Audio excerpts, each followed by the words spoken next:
Ako si Noel Subia, taga-Taguig ng Pembo. Ako ay may taong gulang na 44 years old.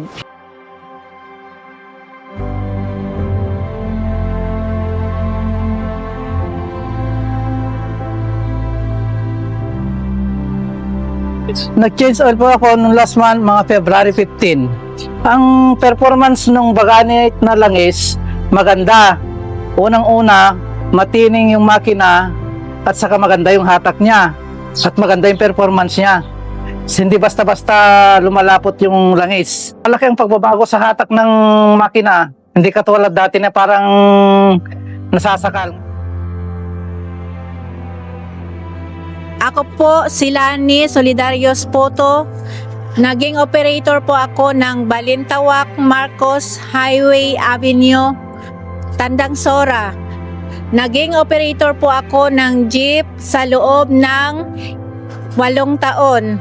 So far, yung umpisa na paggamit namin ng Baganite oil, wala na kaming narinig na reklamo galing sa driver namin. Ako po si Philip Sabalsa, driver ng jeep na biyaheng Tandansora, Marcos Avenue. 8 years na rin akong bumibiyahe ng jeep dito.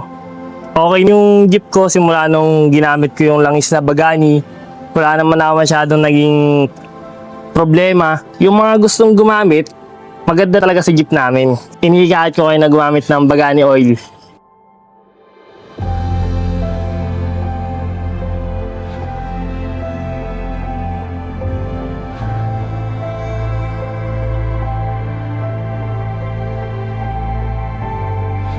Ako nga pala si Romel Arteta, 45 years old. Since 2017 pa ako naging TNBS. Taga Rizal po ako. Dapat po maging proud tayo, gawang Pinoy. Bakit hindi po natin subukan para malaman po natin yung performance?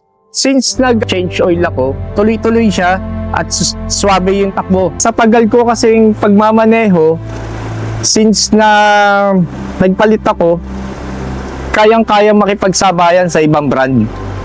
Kasi tulad ko, TNBS, panay biyahe ko everyday. Almost 12 hours to 16 hours ako bumabiyahe. Wala naman naging epekto dun sa maganda ang resulta.